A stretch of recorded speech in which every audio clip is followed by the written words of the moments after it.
Hello বন্ধুরা, পরিচালনায় আপনাদের সবাইকে স্বাগত। আজ আমি রান্না করব চিংড়ি মাছের মালাইকারি। মালাইকারি বানানোর জন্য আমি এখানে নিয়ে নিয়েছি গলদা চিংড়ি। এখন আমি মাছগুলোকে ধুয়ে পরিষ্কার করে নিয়ে তাতে নুন হলুদ মাখিয়ে দিলাম। এখন আমি কিছু মশলা বেটে নেব। বেটে নিচ্ছি আদা, পেঁয়াজ, রসুন, কাঁচা লঙ্কা। এখন মিক্সিতে নারকেল দিয়ে দিচ্ছি, নারকেলের একটি পেস্ট তৈরি করে নেব। এখানে আমাদের নারকেলের পেস্ট তৈরি। এটি একটি ছাঁকনিতে ঢেলে আমি নারকেল থেকে দুধটা বার করে নেব। আমার এখানে নারকেলের সমস্ত দুধটাই ভালো করে বেরিয়ে গেছে। আমি এখানে একটা বড় সাইজের টমেটো পেস্ট করে নিয়েছি। চলুন রান্নাটা শুরু করা যাক। মাছ ভেজে নেওয়ার জন্য আমি কড়াইয়ে দিয়ে দিলাম সর্ষের তেল। একটা একটা করে আমি সব মাছ ভেজে নেব। আমি খুব হালকা করেই মাছগুলোকে ভেজে নেব। চিংড়ি মাছ কড়া করে ভাজলে খেতে ভালো লাগে না। আমার এখানে মাছ ভাজা কমপ্লিট। এখন আমি তেলের মধ্যে ফোড়নের জন্য দিয়ে দিচ্ছি সাদা জিরে, তেজপাতা, শুকনো লঙ্কা আর গোটা গরম মশলা। ফোড়নের থেকে সুন্দর একটা ভাজা গন্ধ ছাড়তে শুরু করেছে।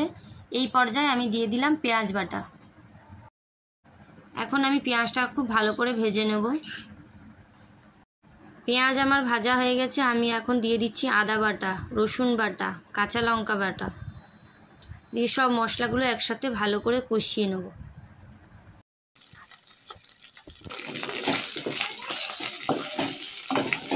এখন আমি দিয়ে দিচ্ছি একটা টমেটো পেস্ট। আবারও সব একসাথে ভালো করে মশলাগুলোকে কষিয়ে নেব।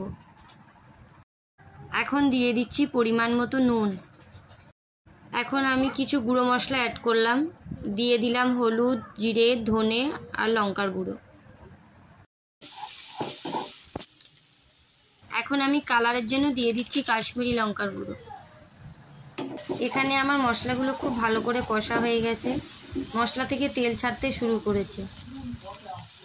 এই পর্যায়ে আমি অল্প অল্প করে দুধ ঢেলে আবারও একবার সব একসাথে ভালো করে কষিয়ে নেব। খানিকটা দুধ আমার বেঁচে গিয়েছিল, সেটাও আবার দিয়ে দিলাম। এখানে আমার সব মশলা ভালো করে কষা হয়ে গেছে। মশলা থেকে তেল ছেড়ে দিয়েছে। আমি 2 কাপ মতো জল দিয়ে দিলাম। এখন আমি মাছগুলোকে একটা একটা করে ঝোলের মধ্যে ছেড়ে দেবো। সব শেষে আমি দিয়ে দিচ্ছি 1 চামচ গরম মশলা। আমার এই রেসিপিটি যদি আপনাদের পছন্দ হয়ে থাকে তাহলে একটি লাইক করে কমেন্ট করবেন। এরকম আরও ভিডিও পেতে চ্যানেলটি সাবস্ক্রাইব করে দেবেন।